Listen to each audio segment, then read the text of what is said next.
Hey everyone, we're back with a new book. I spent a while recovering from the last one. I still get flashbacks and nightmares about SWAT werewolves and alpha werewolves. But anyway, we are reading Smoldering Hunger by Donna Grant. I'm going to try to keep these videos short. I know the last few were really long, but I was so very desperately trying to get through that damn freaking book. But we got through it. We made it. We're moving on to greener pastures, hopefully. This book on Goodreads has a rating of 4.34 stars. So, we might get lucky. I don't know. It might be a good one. Anyway, Smoldering Hunger. So let's see what this is about.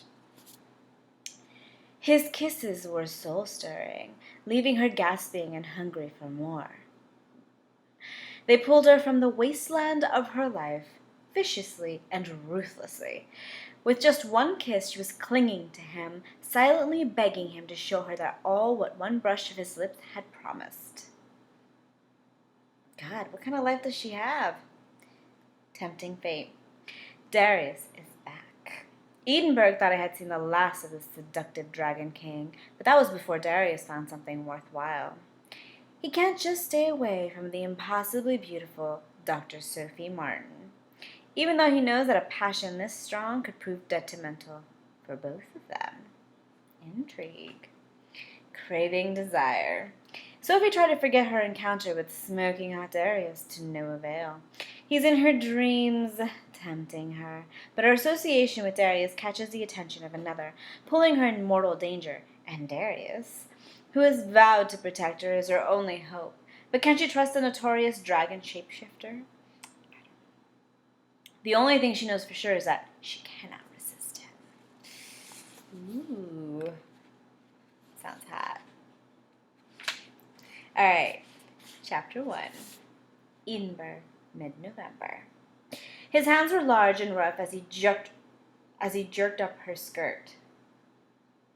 Oh. I guess this author doesn't believe in foreplay. Huh. Her fingers delved into his long blonde hair, feeling the silkiness of the thick strands. I bet. She couldn't draw enough breath into her lungs. The way he pressed her against the building and pinned her with his body was exhilarating. Oh my God, this book has ellipses. Oh snap, I'm gonna have to break out the alcohol. We're gonna have to do shots. No man had ever shown such passion, such need for her before. It spurred her own desires until she burned for him. His kisses stirred her soul, leaving her gasping and hungry for more. They pulled her from the wasteland of her life, viciously and ruthlessly. With just one kiss, she was clinging to him, silently begging him to show her all that one brush of his lips promised. No. No. You don't put that on the back of the book and then repeat it right on the first page. Maybe like towards the middle, but it's out of control. Totally took away from the magic. I don't know, not magical, but you know what I mean. Anyway, the feel of his arousal pressed against her stomach made her dizzy with need. It swirled low in her belly and began to consume her with each beat of her heart. She closed her eyes against the night, against the world that was falling apart around them, and she did the one thing she swore she would never do. She opened her body. The fuck? Like, literally? I don't know what kind of kinky shit this is. His palm scraped against her thigh. She felt the calluses against her skin and the warmth of his hand against the chill of the night. Each kiss was like a wrecking ball, smashing through the walls erected around her heart without any difficulty. He'd wanted her and sensed her own attraction to him, and he had acted. When was the last time a man had done that? Never. She didn't have to think or act. All she had to do was feel, and he was like a riot of sensations, swarming her, consuming her. Yet it didn't frighten her. No, it excited her, delighted her, invigorated her. I'm sorry.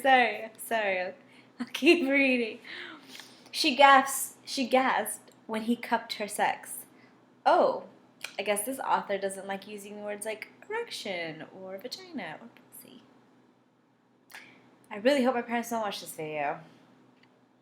It soon turned into a moan as his fingers delved into her slickness and teased her clit before sliding within her.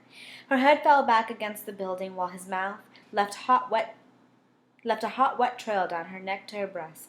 His lips fastened around a nipple and sucked. I guess that's supposed to be sexy. I mean, okay. It could have been written sexier. She bit her lip and briefly wondered when her coat had been opened and her shirt unbuttoned. Then she forgot how to think as he began to flick his tongue over the rigid peak. He suddenly lifted his head, and the next thing she knew, his hands moved around to her bottom where he lifted her so that she could wrap her legs around him. Her eyes opened, and she looked into his dark eyes. Repetition. The shadows hid his face, but she didn't need the light. His image was branded into her mind from their first meeting. He was dangerous, serious, alarming, and a bit threatening. Can we put any more words in there?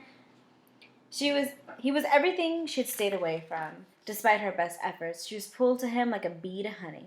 There was no words between them. There wasn't a need for any. The passion and yearning said it all. It frightened her how much she ached to have him within her. She knew very little about him, but her body didn't care, and frankly, at that moment, neither did she. She ran her hands over his wide shoulders and his arms that were solid muscle. She felt the sinew move beneath her palms as he lifted her just enough so when he lowered her, she felt the head of his cock at her entrance. Oh, okay. She's using big words. Her lips parted and her nails dug into his shirt as she waited with anticipation for him to fill her. He leisurely lowered her, letting his rod stretch her with the agonizing slowness. She wasn't able to draw in a breath until she had taken his full length. All the while he held her gaze, daring her to look away. In his eyes she saw his desire, his blatant hunger. In that moment, that very second, he allowed her to see the real him, and it caused her heart to catch because she liked what she saw too much. He groaned loudly before he took her lips in a savage kiss that was both tender and relentless. Then he began to slide in and out of her. She could do nothing but wrap her arms around his neck and hold on. With his thick cock filling her faster and faster, and his shirt scraping along her bare nipples, the orgasm came quickly. Okay, so had I been invested in these characters? Okay. But hot damn, already? She could do nothing. Oh, we read that part. As if he knew she was about to peak, he began to thrust harder and deeper, taking her to places she hadn't known she could go. His kisses swallowed her loud cries as her body shuddered around him. Then he began to fade, turning to smoke. Oh, snap! She tried to touch his face, but all she was met with was air. Then she was alone, just like before. Sophie opened her eyes, hating when reality intruded upon her dreams. Oh, it was a dream! She sat up while trying to ignore how her body still pulsed from the climax. How could a dream make her find pleasure as eloquently and vividly as she had in Darius's arms? She put her hands on her stomach and closed her eyes while she waited for her breathing to return to normal and her body to calm once more. She didn't move when the alarm went off. Only when she had herself back under control did she reach over and shut off the alarm. Repetition. You know what, guys? We're gonna drink every time she repeats a word, the next line. She opened her eyes and threw off the covers before she stood. It had been 2 weeks since she and Darius had sex against the building, just steps from the hospital where anyone could have seen her. She hadn't much cared who might have stumbled across him that night. She'd been too caught up in his raw masculinity, the consuming desire that swept through her. Now, however, she wondered at her sanity. She didn't do such foolish, rash, or reckless things. Of course. But it felt good! I'm not even saying that. It's in the book. Sophie would only admit that to herself, and even that tiny concession threatened to turn her world on its axis. The blame lay squarely with Darius. No matter how hard she tried, she still found herself looking for him when she left the hospital. Day or night, with each day that passed and he wasn't there, a little more sanity returned. She was almost to the point where she was pretty confident that she could turn away from him. Or turn him away. Right, her subconscious said with a laugh. That's why you dream about him every night, climaxing each time you remember what he felt like inside you, sliding in and out, stretching you. She has conversations with her subconscious. Why does that seem familiar?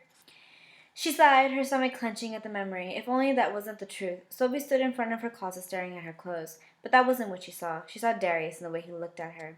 His dark eyes, the color of chocolate, had ensnared her. His gaze had promised passion, pleasure, and multitude of other things she hadn't dared to think about then, and especially now. Recalling it 2 weeks later still made her breath catch. It was a look she'd seen others get, but it was never directed at her. It evoked memories, dreams, and desires long buried. They were dangerous because they were part of her life where she hadn't been in control, where she had followed her heart. Never again, she whispered. It was a vow she spoke so many years ago and repeated often. It was her mantra, her motto. It was the only way she had gotten through the first horrible months. Those words built the concrete walls around her. She had to stop dreaming of that night and how Darius made her feel. Sophie held on to those amazing feelings because she hadn't thought anything would come of it. Now, 14 days later, she recognized how wrong it had been. She had been. It's only been 14 days. I mean, maybe he went on a business trip. I don't know. Shit. Did she even get his number? I don't even think she got his number. I think she's waiting for him outside the hospital. Like, he's not a stalker. He's got a life. Now, 14 days later, she recognized how wrong she'd been. Wasn't she? She's expected to live her life alone, and she was comfortable with that. Or she had been. Until Darius walked out of the shadows and into her life one night. There was no way to end the dreams and any thoughts she had of Darius. How many times is she going to say his name? And that was to think of the inauspicious day 7 years before. Sophie had pushed that memory deep, but never too deep. It was always there, a reminder of her gullibility, her stupidity. But she pulled the thought forward and let all of the hurt, the anger, the betrayal, the confusion, and the sorrow take her again. This woman really likes words.